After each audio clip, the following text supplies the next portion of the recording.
Hey, this is Chad with Drawn and Cornered. It is October 27th, 2021, and here's your news for the day.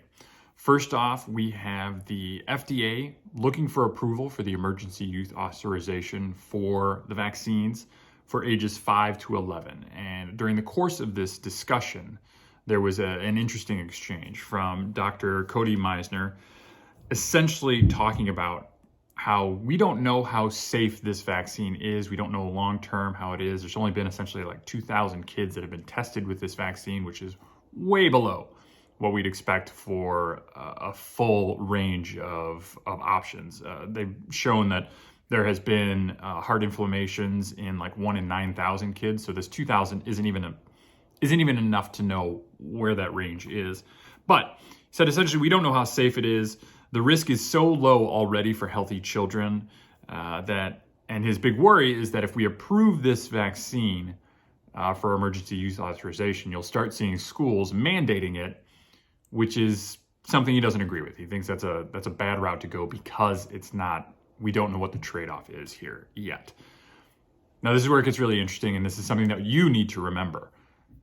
He then went on to vote for it. He then went on to vote yes for the emergency use authorization. So if at home you are expecting that there's going to be any savior that comes through, there's going to be any scientific body or anybody that essentially puts on the brakes on this massive machine that is trudging forward without need, they're not coming.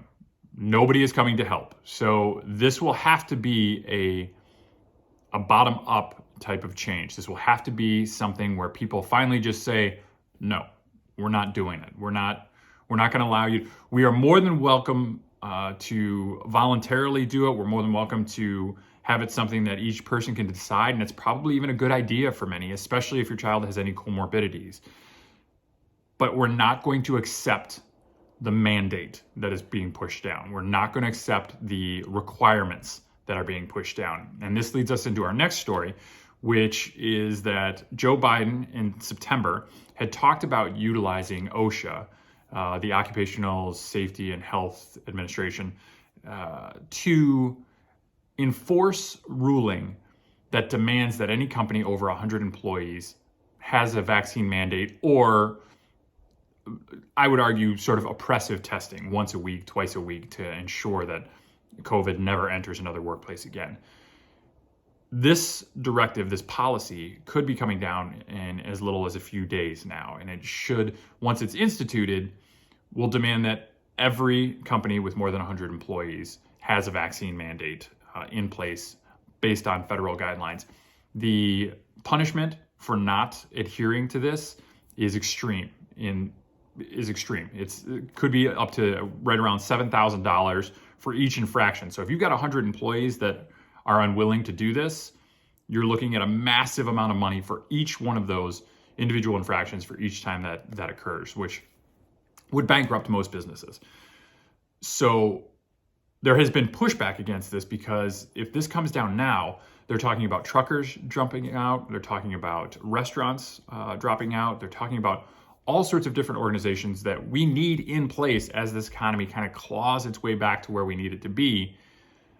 The supply chain issues that we're running into are all going to be affected if this policy goes in place and we have massive dropouts from those organizations and from those groups that are necessary to maintain that supply chain. And this is all going into the holiday season. So you're seeing union affiliates, you're seeing associations, all sorts of groups coming forward, essentially telling the Joe Biden administration, hey, push this off a little bit, 90 days so we can get through the holidays as best as possible and then deal with this coming down.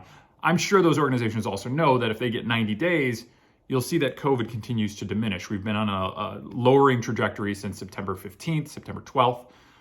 So if they can push that out 90 days, maybe this gets down low enough that everybody kind of says, hey, we don't need to do this. This is not a big problem anymore.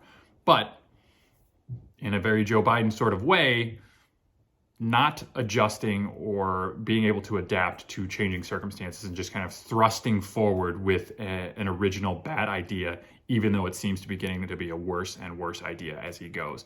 They are doubling down on the idea that mandates work. Of course they work. You'll find that pointing a gun at anybody through force of government will get you just about anything you want from most people. Again, ultimately, this will have to be a bottom-up type of thing. Your company will tell you, hey, we got to do this. We're sorry about it, but we got to do this. This is mandated by the government.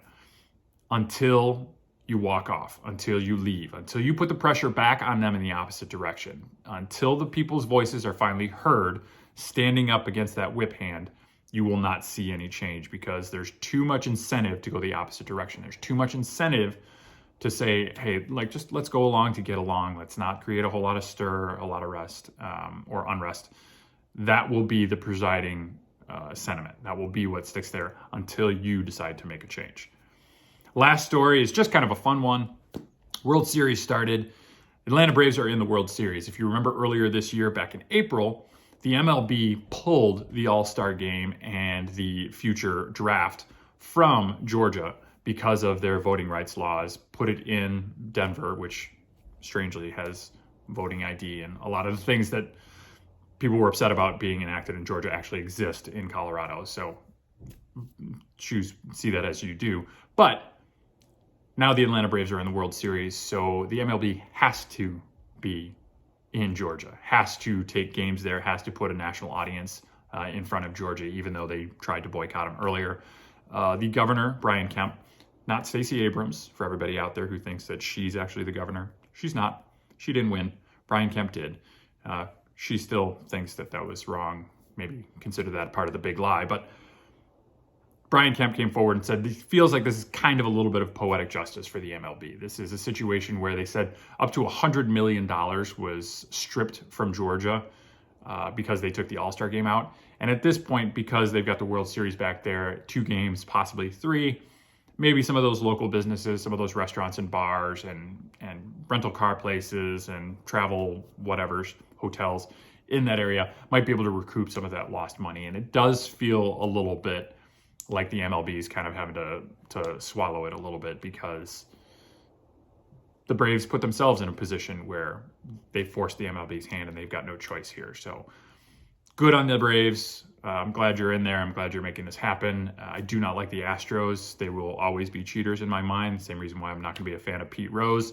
We're getting a little bit deeper than the actual news, but that's my take on it. That's everything you need to know for the day. If you like this sort of news with a little bit of analysis, definitely subscribe to the channel. If you have any questions, comments, critiques, leave those in the comments down below. Make sure you hit that bell so you get notifications every time we release a new video, which is Monday, Tuesday, Wednesday, Thursday, and Friday. We will see you on the weekends if anything big happens. Otherwise, I will see you again tomorrow.